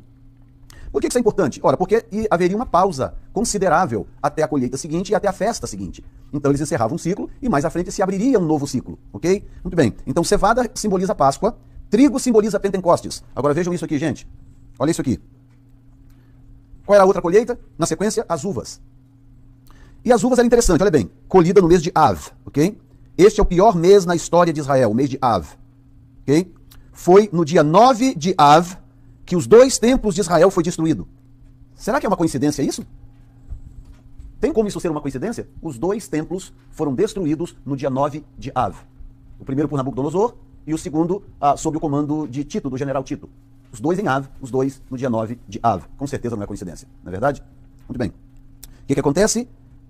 Olha bem, os 2 templos destruídos, o jejum das semanas de lamento terminam no dia 9 de Av. Haviam 3 semanas, porque faltou aqui um número 3. O jejum das 3 semanas de lamento terminam no dia 9 de Av. Se você lê em Zacarias 8:9, ele cita alguns jejuns, dentre eles citam esse jejum que termina no dia 9 de Av, que é uma espécie de jejum de quebrantamento, porque é um mês tão terrível na história de Israel, que desde os tempos antigos, eles começavam a jejuar 2 semanas antes, terminavam no dia 9. Judeus evitam se casar, até hoje. Judeus evitam se casar, gente. Olha isso, até o dia de hoje. Se você chegar em Israel, você perguntar lá se tem alguém se casando no mês de Av, você vai ver que as pessoas evitam se casar no mês de Av, porque é um mês tão tenebroso na história de Israel, que eles querem distância desse mês, tá? Muito bem. Os judeus foram expulsos da Inglaterra em 9 de Av de 1290, de novo dia 9 de Av, pelo rei Eduardo I. Foram expulsos da Espanha em 7 de Av de 1492. Tito invadiu Jerusalém no mês de Av, tá? Agora, muito bem, eu quero mostrar uma coisa para vocês aqui agora, que vai chamar a sua atenção. Quero ler em Apocalipse 14:19 com vocês esse texto, que é, inclusive, uma das perguntas que eu fiz, nas 10 perguntas que eu lancei aí para os supostos pós-tribulacionistas, e uma das perguntas que ficou sem resposta. Por quê? Porque há algo no livro do Apocalipse, capítulo 14. Capítulo 14 está mais ou menos na metade da grande tribulação, porque o capítulo 13 é quando o anticristo se levanta, se revela, né? O falso profeta e o anticristo se revelam como tais no capítulo 13. Quando chega no capítulo 14, olha bem o que diz o texto bíblico. Quer ver? Capítulo 14, posso ler um pouquinho antes, quer ver? Ok, capítulo 14, vamos ler... Pode ser o versículo 14 mesmo. Deixa eu colocar na tela aqui para você. Veja bem. Olhei e eis uma nuvem branca e assentado sobre a nuvem um semelhante ao filho do homem, que tinha sobre a cabeça uma coroa de ouro e na mão uma foice aguda. E outro anjo saiu do templo, clamando com grande voz ao que estava sentado sobre a nuvem. Lança a tua foice e cega. De novo a linguagem da colheita na profecia. É já vinda a hora de cegar, porque já a seara da terra está madura. Aí o que acontece? Eu recebi um e-mail há pouco tempo atrás, de um pós-tribulacionista, que citou esse texto aqui, dizendo: pastor, como é que você tem coragem? Você não tem vergonha, não? Você não tem temor de Deus, não, pastor? Como é que você tem coragem de dizer que a igreja vai ser arrebatada antes da grande tribulação? Você nunca leu Apocalipse 14, 15, não? Na metade da grande tribulação é que a colheita é feita. Na verdade, ele não é pós-tribulacionista, perdão. Ele era midi-tribulacionista, né? É aquele que acredita que a igreja é arrebatada no meio. Então, pastor, tá muito claro isso na Bíblia. Muito claro, pastor. Que a igreja é colhida na metade da grande tribulação. Leia lá Apocalipse 14. E eu confesso para vocês, irmãos, que às vezes eu recebo algumas dessas mensagens e eu fico, às vezes, assim, 2, 3 minutos rindo, sozinho. Eu fico lendo aquilo e rindo e pensando, meu Deus, como é que eu faço para poder abrir a mente de algumas pessoas? Aquilo me choca. Por quê? Porque a pessoa pensa que ela sabe do que ela está falando, quando na verdade tem tanta coisa embutida aqui que ela não tem a menor noção. Ela não tem a menor noção do que o texto está falando. Então veja bem, verso 16. E aquele que estava... Deixa eu voltar lá? Ok, verso 16. E aquele que estava sentado sobre a nuvem meteu a sua foice à terra, e a terra foi cegada. E saiu do templo, verso 17, que está no céu outro anjo, o qual também tinha uma foice aguda. Verso 18. E saiu do altar outro anjo, que tinha poder sobre o fogo, e clamou com grande voz ao que tinha a foice aguda, dizendo: lança a tua foice aguda e vindima os cachos da vinha da terra, porque já as suas uvas estão maduras. Verso 19. E o anjo meteu a sua foice à terra, e vindimou as uvas da vinha da terra, e lançou-as no grande lagar da ira de Deus. Verso 20. E o lagar foi pisado fora da cidade, e saiu sangue do lagar até aos freios dos cavalos, pelo espaço de 1.600 estádios. Bem, então veja bem, vamos voltar aqui no nosso gráfico. O que Apocalipse 14 está me dizendo? Apocalipse 14 está me dizendo, olhem para mim, que na metade da grande tribulação já está acontecendo a colheita das uvas no campo profético, tá? Se na metade da grande tribulação já se fala na colheita das uvas, é porque já aconteceram duas colheitas antes. A colheita da cevada e a colheita do trigo. Ora, a colheita da cevada, que é o símbolo das primícias, já foi colhida em Mateus capítulo 27, versículo 50. E a colheita do trigo, que é símbolo da igreja, por causa do Pentecostes, será colhida no arrebatamento da igreja. Então eu preciso, para que as uvas estejam sendo colhidas em Apocalipse 14, eu preciso que a cevada já tenha sido colhida e preciso que o trigo já tenha sido colhido. Porque a cevada vem antes a cevada e o trigo vêm antes das uvas. Aí a pessoa não sabe dessas coisas e elas não têm a menor noção do que elas estão falando. A menor noção. E parece que algumas delas não entendem do que é calendário profético divino. Tá? O calendário profético divino é inegociável. Deus não abre mão do seu calendário profético. Ele está seguindo o seu calendário profético ao pé da letra. Por isso que as primeiras 4 festas foram cumpridas rigorosamente ao pé da letra por Deus em Cristo Jesus. Então agora eu estou mostrando para você um segundo argumento, que são as 3 colheitas proféticas de Israel: cevada, trigo e uva.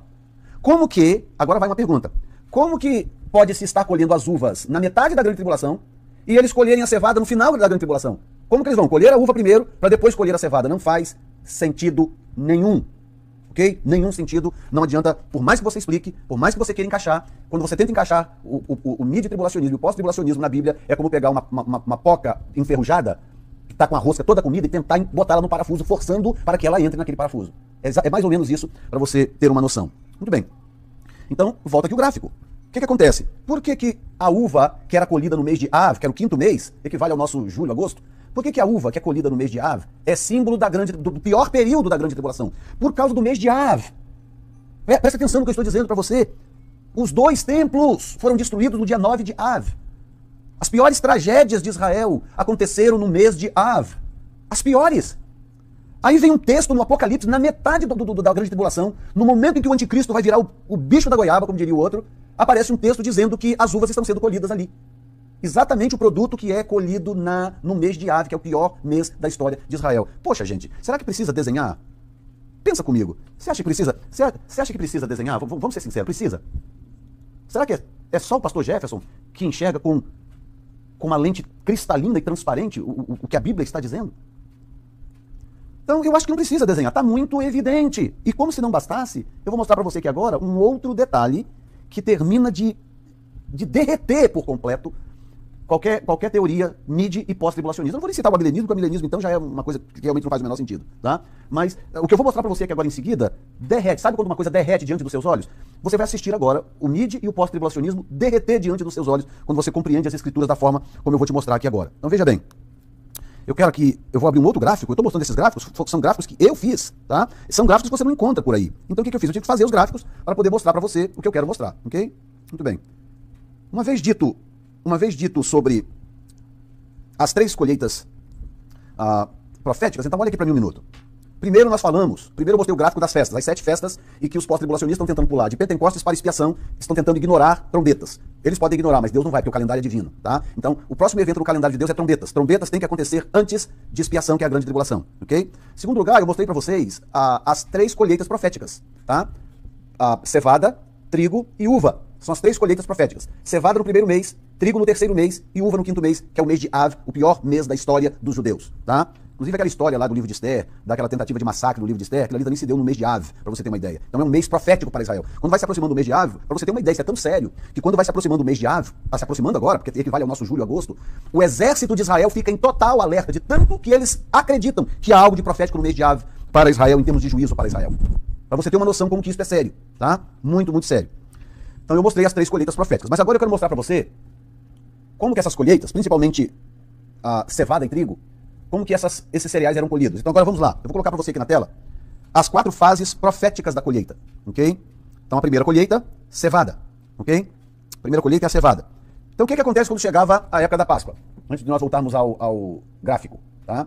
O que acontece quando chegava a época da Páscoa? Começava a colheita em Israel. Primeiro mês, Nissan, primeiro mês do calendário religioso judaico, ok? Deus fez isso de propósito. Não é que Israel não tinha calendário quando estava no Egito. Eles tinham calendário no Egito, mas era o calendário civil. É o calendário que conta, segundo a tradição judaica, desde a criação da terra. Por isso que eles estão em 5.000 e burdoada, tá? 5.777 no calendário deles, ok? Muito bem, então o que acontece? Eles tinham um calendário, mas Deus queria agora um calendário para si, um calendário religioso, para celebrar as suas festas. Então em Êxodo capítulo 12 nós temos a instauração do calendário religioso.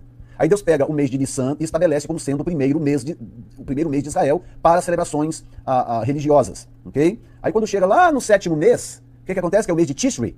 O 7º mês do calendário religioso equivale à virada do ano judaico no calendário civil. Olha como que Deus é inteligente. No 7º mês religioso, virava-se o calendário civil. E era o último mês do calendário civil, virava para o primeiro, que era quando exatamente acontecia a festa da expiação. Portanto, a festa da expiação acontecia nos primeiros dias do calendário civil. Tá? Civil, porque Deus fez com que uma coisa se sobrepusesse sobre a outra. Ok? Muito bem. Sendo assim, chegava a Páscoa. A pessoa foi lá e plantou um enorme pé de... uma enorme plantação de cevada. Eu tenho aqui uma foto, inclusive, para mostrar para vocês. Então dá uma olhadinha nessa foto aqui. O camarada plantou um pé de cevada maravilhoso. Uma plantação de cevada maravilhosa, tá? Então ele tem aquela plantação linda, tudo que você está vendo na foto, esse campo enorme de cevada plantado. Muito bem. Quando chegava a Páscoa, esse campo começava a dar sinais de amadurecimento. Ok. Como é que acontecia a colheita? Ok? É isso que eu quero que vocês entendam agora. Porque, ao entender isso também, ninguém nunca mais te enganará em relação à ressurreição. Ok? Então vamos falar da primeira colheita. Ok, qual era a primeira colheita em Israel então? Cevada. Ok? Cevada é a primeira colheita em Israel. Então vamos falar da primeira colheita em Israel, que é a cevada. Como é que se colhia a cevada? Muito bem, dá uma olhadinha aqui no gráfico. Tinha 4 fases a colheita, ok? Inclusive os textos estão aqui para você poder acompanhar. Nós vamos inclusive ler esses textos. Eu vou ter que ler porque para evitar inclusive a tititi depois, ok? Levítico capítulo... Vamos começar primeiro, falar primeiro sobre primícia. Muito bem, vamos lá. Primícia. Levítico capítulo 23, versículos 9 ao 14, ok? Deixa eu abrir aqui para vocês, 23, 9 ao 14, tudo na telinha aqui para vocês, para não ter reclamação, né? Levítico capítulo 23, versículo 9 ao 14, olha aqui. Falou o Senhor a Moisés dizendo, fala aos filhos de Israel e diz-lhes, quando houverdes entrado na terra que vos hei de dar e cegardes a sua cega, então trareis um molho das primícias da vossa cega ao sacerdote, ok? E ele moverá o molho perante o Senhor para que sejais aceitos no dia seguinte ao sábado. Muito bem, então, qual era a primeira fase da colheita? Da primeira colheita, tá? Era uma fase da primeira colheita, primícia. Então veja bem, Levítico 23, 9 14, acabamos de ler. Agora olha aqui o texto. Ok. Alright. Ok, já dá para ler aqui agora. As primícias eram a primeira fase da primeira colheita de cevada. Segundo Levítico 23, eram as primícias que garantiam a bênção sobre a fase seguinte, ok? Que era a colheita geral. Quem ousasse saltar etapas era amaldiçoado por Deus, de acordo com a lei mosaica. Amaldiçoado. Deus literalmente impedia que chovesse na fazenda daquela pessoa. Tinha inclusive uma promessa de maldição, tá? Para que a pessoa não cometesse o erro de colher a sua colheita antes de entregar a primícia ao Senhor no templo. Ok? Muito bem. A segunda fase, qual é a segunda fase? Uma vez colhida a primícia, a pessoa celebrava a Páscoa, a pessoa celebrava os pães asmos e a pessoa celebrava a festa das primícias que acontecia no domingo. Muito bem, uma vez resolvido isso, o que acontecia? Aí vinha a colheita geral. Olha bem, ainda Levíticos 23, 15 a 21, tá? 15 a 21, aqui está. Depois para vós contareis desde o dia seguinte ao sábado, portanto a contagem começava no domingo, seguinte ao sábado, desde o dia em que trouxerdes o molho da oferta movida, 7 semanas inteiras. Até ao dia seguinte, ao 7º sábado, contareis 50 dias. Então oferecereis nova oferta de manjares ao Senhor. Então, olha o que diz. O que diz o texto. Era nesta fase, olha aqui, ó, era nesta fase que a grande colheita acontecia. Os israelitas tinham 7 semanas inteiras, ou 49 dias, para colherem toda a cevada e todo o trigo. Esta colheita era marcada por uma grande celebração de júbilo, uma festa obrigatória em Israel. Então, quando você lê o texto bíblico, você vê a separação. Começou a primeira colheita. Qual era a primeira colheita? Cevada. Primeira colheita de Israel do ano, cevada. Muito bem. Como é que começava? Colhe as primeiras primícias, vai lá, celebra a Páscoa, celebra pães asmos, celebra as primícias, entrega ao Senhor no templo, no altar, e uma vez que entregou, quando chega no domingo, aí no domingo, que é o dia das primícias, a Bíblia diz, ok, comece a contar agora 49 dias. Por quê? Porque agora começava a segunda fase da colheita, que era a colheita geral. Era ali que eles colhiam todo o campo, tá? Então, eu vou voltar com vocês aqui nessa foto, espera um pouquinho. Deixa eu pegar aqui, depois eu volto nessa foto aqui que eu acabei de mostrar pra vocês, que eu quero mostrar uma coisa pra vocês, tá? Muito bem, olha aqui. Vamos supor que você é um judeu, tá? Vivendo nos tempos bíblicos, e você tem uma plantação de cevada. Esse aqui é um campo de cevada. Ok. Você consegue ver aí no vídeo a diferença em cores? Você consegue perceber, por exemplo, que esta parte aqui, ó. Consegue perceber que essa parte aqui, ela está mais madura do que o resto da colheita? Percebe que o resto tá meio esverdeado, porque ainda não está totalmente maduro? Mas vê que essa parte aqui que eu grifei, essa parte já está mais amarelada, está dando sinais de amadurecimento? Muito bem. O que acontece?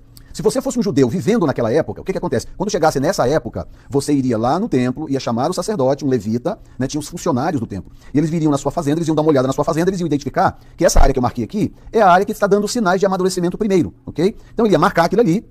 Uns dizem que era com piquetezinho de madeira, outros dizem que era com uma fita vermelha, isso não importa. O que importa é que eles marcavam naquela região. Por que eles marcavam? Porque aquela era a oferta de primícia, era a parte que estava amadurecendo primeiro, tá? Então o que acontecia? O indivíduo via, colhia tudo isso aqui antes da Páscoa, antes do pôr do sol na Páscoa, tá? Colhia tudo isso aqui, colhia, pronto, tá colhido, tá? Pegava, levava isso aqui no templo, consagrava ao Senhor, bonitinho, o resto da colheita ficava do jeito que você tá vendo aí. Por quê? Dava o pôr do sol do dia da Páscoa, ele não podia trabalhar, ele tinha que ir celebrar a Páscoa, e aí celebrava pães asmos, o início de pães asmos, e aí celebrava a primícia no domingo, que era o dia após o sábado, ok? Muito bem. O que acontecia? Ele levava e entregava ao sacerdote. Quando chegava no domingo de manhã, o que o texto diz? Levíticos 23:15. O texto diz o seguinte: no dia após o sábado, comecem a contar, ok? Aqui está, olha aqui. Verso 15. Depois para vós contareis desde o dia seguinte ao sábado, desde o dia em que trouxerdes o molho da oferta movida, 7 semanas inteiras. Então o que acontece? Quando chegava no domingo da primícia, no dia que ele entregava essa parte aqui colhida, tá? No dia que ele entregava essa parte aqui colhida, então ele começava a contar. Ou seja, em outras palavras, olhem para mim aqui por um minuto. Veja bem, a contagem só começava quando ele entregava a primícia lá no templo, ok? Se ele caísse na besteira de não levar a primícia dele no domingo de manhã, sabe o que acontecia? Ele não podia começar a sua contagem. Quando chegava no Pentecoste, ele era considerado impuro, porque ele não fez a contagem. E havia uma contagem mesmo, que não dá nem tempo de falar aqui agora, chamada contagem do Homer. Eu posso um dia falar só sobre isso, porque tem algo tão profético na contagem do Homer que muita gente não sabe. Por que Jesus apareceu 40 dias seguidos para os seus discípulos? O que você acha que Jesus estava cumprindo? Jesus cumpriu até a contagem do Homer. Por isso que ele ficou aparecendo, 40 dias. Por que ele não ressuscitou, abençoou os seus discípulos e vazou para o céu? Porque ele não podia. Ele está cumprindo um calendário divino, profético. Então ele ficou 40 dias aparecendo aqui, acolá, aqui, acolá, aqui, acolá, aqui, acolá. Por quê? Porque ele estava cumprindo também a chamada contagem do Homer. Que eu explico depois para vocês, agora realmente não dá tempo, tá? Mas o que eu quero que vocês entendam é isso, é que a entrega da primícia no templo dava ao indivíduo a autoridade para começar a contagem da sua colheita. Ou começar a contagem espiritual daquilo que ele estava esperando, que era a festa seguinte, no caso, a festa de Pentecostes. Tá? Então a entrega das primícias abriu uma contagem. Por isso que Jesus tinha que ressuscitar aquele grupo e levar para o Pai, porque se ele chegasse diante do Pai com as mãos vazias, Pai, está consumado, está tudo pronto, maravilha. Muito bem, o pai ia falar, mas pera um pouquinho, cadê as primícias? Porque são as primícias que abrem a contagem. Por isso que Jesus tinha tanta certeza que no dia de Pentecostes o Espírito Santo viria. Por que ele tinha certeza? Porque ele abriu a contagem. Ele pegou as primícias de Mateus 27:50, levou para o Pai. Quando ele entregou as primícias ao Pai, ele estava abrindo uma contagem. E ele sabia que no dia de Pentecostes aquela contagem se cumpriria. Jesus veio cumprir toda a justiça. O que ele disse para João Batista quando ele chegou lá para se batizar? E João Batista disse, mas Senhor, o Senhor aqui, não, eu é que tenho que ser batizado por ti. O que ele disse? Deixa por agora, porque é necessário que se cumpra toda a justiça. Então Jesus veio cumprir toda a lei, toda a justiça. Cumprir aquilo que você sabe e o que você não sabe. Cumprir aquilo que você entende e o que você não entende. Eu posso não entender, você pode não entender, mas ele tinha que cumprir rigorosamente tudo. E ele cumpriu rigorosamente tudo, ok? Muito bem. Então vamos prosseguir para você entender agora onde eu quero chegar, ok? Então o que acontece? Volta aqui no gráfico. Você já colheu essa parte preta, já celebrou a Páscoa, já iniciou os pães asmos e agora você já entregou a primícia no templo no domingo de manhã. Muito bem. Aí começa a contagem. O que acontece? Todo mundo volta para o campo. E todo o restante que está aqui, tá vendo aqui? Todo o restante que está aqui, agora vai ser colhido durante os 49 dias. Tudo isso aqui vai ser colhido nos 49 dias que faltam agora, tá vendo? Tudo. Então era chamada a festa das semanas, ou a festa da colheita, ou a festa das semanas, porque eram 7 semanas inteiras. Muito bem, sendo assim, Eu quero voltar com você agora, ok? Vamos voltar aqui agora, para você poder entender aonde eu quero chegar, alright? Muito bem. Primeira fase, colheita. Primícias, é a primeira fase da primeira colheita. Segunda fase, colheita geral. Ainda é a primeira colheita, só que é a segunda fase dela, ok? Muito bem. Aí vinha a terceira fase, olha isso aqui. Levítico capítulo 23, versículo 22, ok? Levítico 23, 22, aqui está. E quando cegardes a cega da vossa terra, não acabarás de cegar os cantos do teu campo, nem colherás as espigas caídas da tua cega. Então, só nesse versículo nós temos duas fases, tá? Duas fases. Nós temos os cantos, olha aqui, eu vou marcar para você, highlight, aqui. Nós temos os cantos, tá vendo aqui? Acabei de marcar para você aí. Nós temos os cantos e nós temos as respigas, que são as espigas caídas, ok? São duas fases diferentes isso aqui, olha aqui. Muito bem. O que a Bíblia está me dizendo? Deixa eu voltar aqui agora. Primeira fase, primícias. Segunda fase, colheita geral. Terceira fase, respigas. Quarta fase, os quatro cantos. Então, a fase das respigas, eu vou abrir um pouquinho para eu ler junto com você aqui, tá? Levítico 23, 22. Essa fase era reservada aos estrangeiros que viviam ou passavam por Israel. Havia uma lei em Israel que proibia os israelitas de colherem o que caía no chão e o que ficava nos cantos. Deus ordenou que a sobra do chão ficasse para o estrangeiro. Essa é chamada a lei das respigas, ok? Deuteronômio 24, 19. Quero ir lá contigo, para você poder... Bom, deixa eu primeiro terminar de ler Levítico 23, para você poder ver, ok? E quando cegardes a cega da vossa terra, não acabarás de cegar os cantos no teu campo, nem colherás as espigas caídas da tua cega. Para o pobre e para o estrangeiro as deixarás. Eu sou o Senhor, para o pobre e para o estrangeiro. Então, os cantos para os pobres e as espigas caídas para o estrangeiro, porque a ordem dos fatores aqui altera o produto, ok? Muito bem, então vamos agora a Deuteronômio capítulo 24. Olha isso aqui. Deuteronômio capítulo 24. Gente, vocês estão vendo como que é muito mais fácil ser pós-tribulacionista? Porque para ser pós-tribulacionista, basta ler a Bíblia pela ótica ocidental. Leia a Bíblia pela ótica ocidental, pronto, você vira um pós-tribulacionista. Por isso que o pré-tribulacionismo precisa de um conhecimento mais profundo. Você não pode ter preguiça de estudar a Bíblia. Eu sempre costumo dizer o seguinte, eu tenho 35 anos de ministério, tá? Pregando a palavra de Deus, estudando, fiz vários cursos, tá? Eu não sou doutor hoje por acaso, não é uma invenção, não é um título inventado, tá? Fiz vários cursos, estudei, pesquisei, conheço a palavra de Deus dentro dos meus limites. E eu sempre digo o seguinte, hoje eu sou pré-tribulacionista não por comodidade ou por falta de opção. Não, hoje eu sou pré-tribulacionista depois de décadas pesquisando todas as opções e ver que o pré-tribulacionismo é o mais coerente de todos. Por isso que hoje, com esse conhecimento que eu tenho, tá? Com essa lucidez que eu tenho, eu sou pré-tribulacionista. Então não é por acaso. Eu não sou nenhum bobo, eu não nasci ontem, eu tenho uma razão para ser pré-tribulacionista. E eu estou mostrando para vocês, nessas transmissões ao vivo, eu estou mostrando para vocês o que às vezes não dá para mostrar em vídeos gravados, porque não dá para interagir como nós estamos interagindo aqui. E eu estou falando, eu estou vendo aqui o que vocês estão escrevendo, as pessoas interagindo e tal, não tem como interagir assim quando o vídeo é só gravado. Tá? Para você poder entender a razão do porquê eu creio piamente que o pré-tribulacionismo é a teoria mais sensata, biblicamente falando. Ok? Muito bem. Eu quero ler com você... Deixa eu abrir aqui. Muito bem, muito bem, muito bem. Deuteronômio capítulo 24, versículo 19 ao 21, ok? Deuteronômio 24, 19 ao 21. Olha bem. Quando no teu campo cegares a tua cega, e esqueceres uma gavela no campo, não tornarás a tomá-la.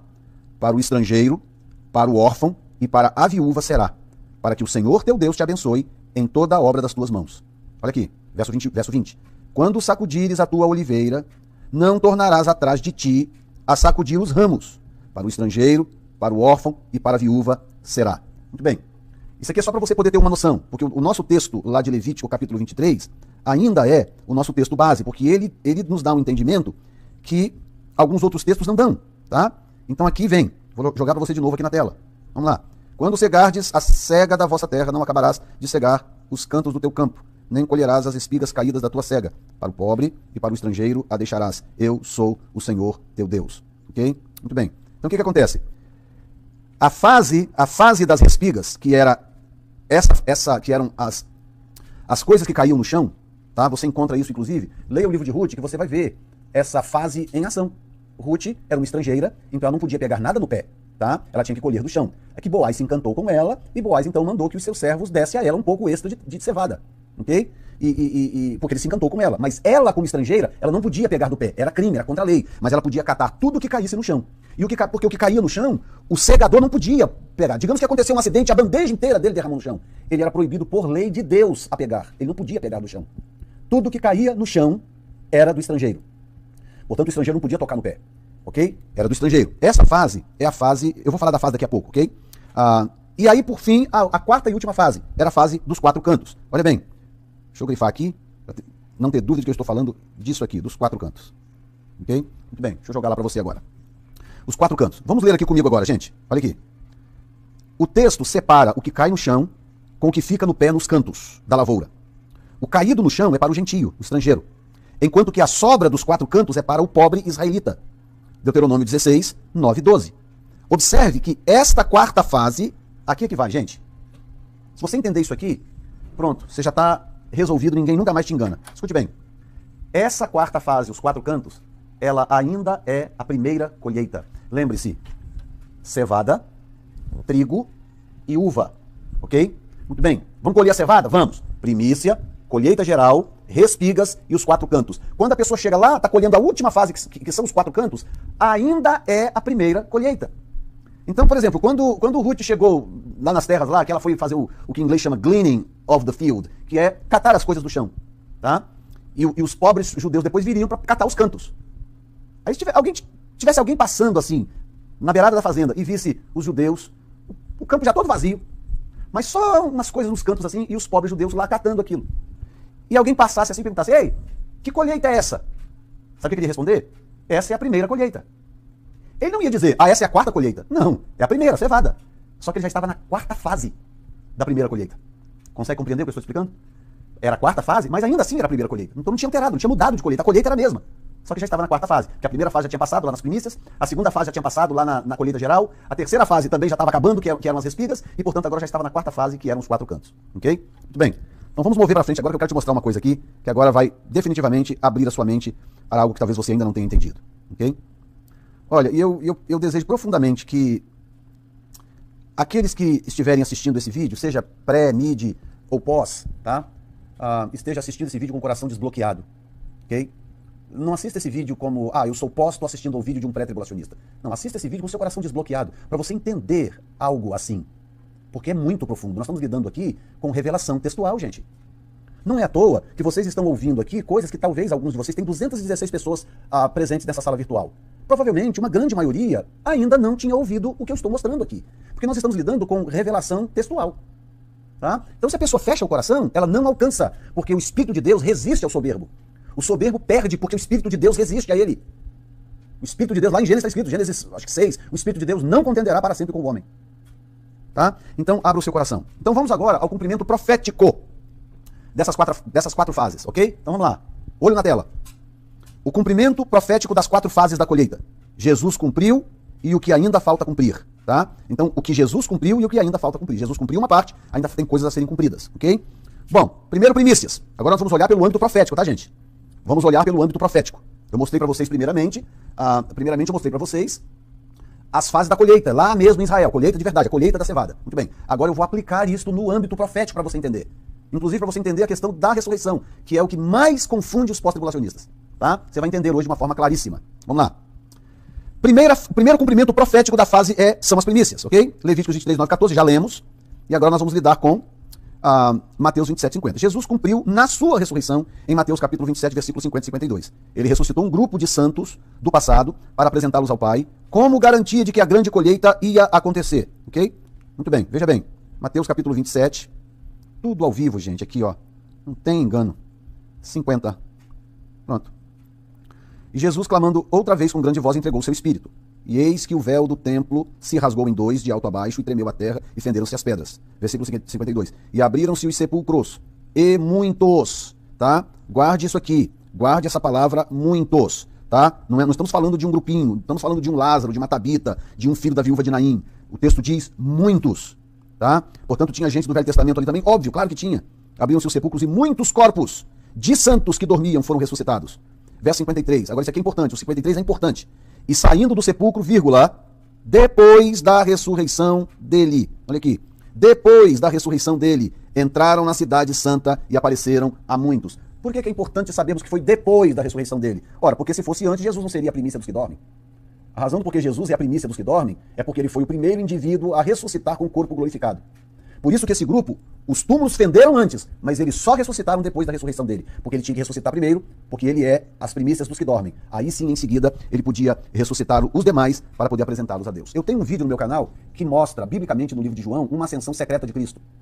Tá? No capítulo 20 do livro de João. Não vou lá agora, porque esse estudo por si mesmo já é um estudo longo. Tá? Por isso que eu não vou lá agora, porque não tem como. E nós já estamos aqui com quase 2 horas de estudo, eu não quero estender mais do que isso. Mas procure no meu canal que você vai ver que tem um vídeo que fala sobre essa ascensão secreta de Cristo no capítulo 20 do livro de João, do Evangelho de João. O que ele foi fazer nessa ascensão secreta? Ele foi levar essa primícia e entregar ao Pai para cumprir com essa etapa da sua missão na Terra. Ok? Então ele cumpriu primícias. Muito bem, o que falta agora? Uma vez que ele cumpriu primícias, o que falta agora Jesus cumprir? Ora, muito simples.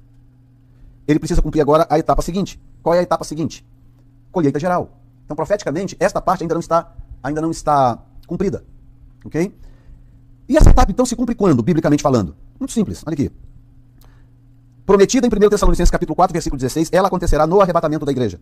É nessa fase que todos os santos mortos até então ressuscitarão para encontrarem com o Senhor nos ares com seus corpos glorificados. Juntamente com a igreja militante, 1 Coríntios 15, 20, conecta a ressurreição com a colheita judaica. Olha bem, 1 Coríntios capítulo 15, versículo 20. Olha só que texto lindo. Ok? 1 Coríntios 15, 20. Mas agora Cristo ressuscitou dos mortos e foi feito as primícias dos que dormem. Então o texto está conectando a ressurreição com a colheita. Então ninguém está forçando a barra ao fazer esta analogia, porque é a Bíblia que compara. Olha o versículo 24. Inclusive, preste atenção na vírgula aqui depois da palavra Cristo, ok? Mas cada um por sua ordem, 2 pontos. Cristo, vírgula. Consegue ver aqui a vírgula depois do Cristo? Cristo, vírgula, as primícias, ponto e vírgula. Depois os que são de Cristo na sua vinda. Tem quantas fases aqui só nesse texto? 3 fases. Cristo, as primícias e os que são de Cristo na sua vinda. Só nesse texto aqui já tem 3 fases. Agora, tem tradução que omite essa vírgula de Cristo. Aí fica, cada um por sua ordem. Cristo, as primícias, depois os que são de Cristo na sua vinda. E omitir essa vírgula aqui é alterar a doutrina das primícias. Não pode omitir essa vírgula. Essa vírgula faz parte do texto. Ok, gente? Muito bem. Então o que acontece? 1 Tessalonicenses capítulo 4, versículo 16. Vamos lá. Estou caminhando para o fim, gente. Tá? 1 Tessalonicenses, capítulo 4, versículo 16. Ok, versículo 15. Dizemos-vos, pois, isto pela palavra do Senhor, que nós, os que ficarmos vivos, para a vinda do Senhor, não precederemos os que dormem. Ou seja, não iremos antes deles. Porque o mesmo Senhor descerá do céu com alarido e com voz de arcanjo e com a trombeta de Deus, e os que morreram em Cristo ressuscitarão primeiro. Ok? Então, essa ressurreição aqui, de 1 Tessalonicenses, capítulo 4, versículo 16, ela é a segunda fase, ela está aqui embutida na colheita geral. Tá? Mas observe que já tem uma fase cumprida, que é Mateus capítulo 27, versículo 50. Então a primeira fase já aconteceu. Nós estamos esperando agora a segunda fase. Tá? Aí vem a terceira fase. Tá? Lembra que a colheita ainda é a mesma, é cevada, é a primeira colheita. Tá? Nós estamos falando só de fases. Então vem a terceira fase. As respigas representam os que serão catados do chão na grande tribulação. Esses são os degolados por amor de Jesus em Apocalipse capítulo 20, versículo 4. Eles serão ressuscitados a tempo de fazerem parte da primeira ressurreição. Ok? Então essa é a terceira fase, são as respigas. E vem a quarta fase, essa daqui, gente. Se eu estivesse pregando no púlpito e vocês estivessem na igreja, eu ia dizer que vale um glória, viu? Veja bem, os 4 cantos. Esta é a fase que mais confunde os desavisados. Ela só acontecerá no fim da grande tribulação e está reservada aos judeus. O remanescente de Israel fará parte da primeira colheita. Veja o que diz Apocalipse capítulo 7, versículo 8. Então vamos lá. Apocalipse 7, 8. Ok? Tudo ao vivo e a cores. Não tem engano. Tudo bem. Vamos lá. Apocalipse capítulo 7. E depois dessas coisas, vi 4 anjos que estavam sobre os 4 cantos da terra. Você acha que essa expressão 4 cantos está aqui à toa? Você acha que é à toa que essa expressão 4 cantos está aqui? Olha bem, vírgula, retendo os 4 ventos. Você acha que essa expressão 4 ventos está aqui por acaso? Você acha que é um acaso que essa expressão está aqui? Da terra, para que nenhum vento soprasse sobre a terra, nem sobre o mar, nem contra árvore alguma. Por que eles estavam retendo os ventos? Porque não estava na hora ainda desse vento soprar. O soprar desse vento tem a ver com a colheita judaica. Então ele não podia soprar, porque não estava na hora dele soprar. E vi outro anjo subir da banda do sol nascente, e que tinha o selo do Deus vivo, e clamou com grande voz aos 4 anjos, a quem fora dado o poder de danificar a terra e o mar, dizendo, não danifiqueis a terra, nem o mar, nem as árvores, até que hajamos assinalado na testa os servos do nosso Deus. Verso 4. E ouvi o número dos assinalados. Eram 144 mil assinalados. Olha aí o grifo. De todas as tribos dos filhos de Israel. Ok. Você tem alguma dúvida que esse texto aqui, esse texto que eu acabei de ler, é para a nação de Israel? Você tem alguma dúvida? Acho que não, dúvida nenhuma, certo? Muito bem, então esse texto conecta 4 cantos com os 4 ventos, ok? E mostra claramente que eles estão relacionados com a nação de Israel. Agora vamos para o texto que mais confunde o povo, os pós-tribulacionistas, Mateus capítulo 24, versículo 31. Gente, vai ficar tão cristalino agora na sua mente que você vai ficar até assustado, tá? Mateus capítulo 24, versículo... Vou pegar a partir do 30 para a gente poder ler. Então aparecerá, tá bem, verso 29. E logo depois da aflição daqueles dias, o sol escurecerá e a lua não dará sua luz, e as estrelas cairão do céu, e as potências do céu serão abaladas. Então aparecerá do céu o sinal do Filho do Homem. Aí sim é a aparição visível. É o fim da grande tribulação. Aí aqui você está vendo cumprir Apocalipse capítulo 20. Aí Cristo está realmente num cavalo branco aparecendo nas nuvens. É a manifestação visível. Então aparecerá no céu o sinal do Filho do Homem, e todas as tribos da terra se lamentarão e verão o Filho do Homem. Não tem dúvida, é a manifestação visível. Vindo sobre as nuvens do céu com poder e grande glória. Versículo 31. E ele enviará os seus anjos com rijo clamor de trombeta, os quais ajuntarão os seus escolhidos dos 4 ventos.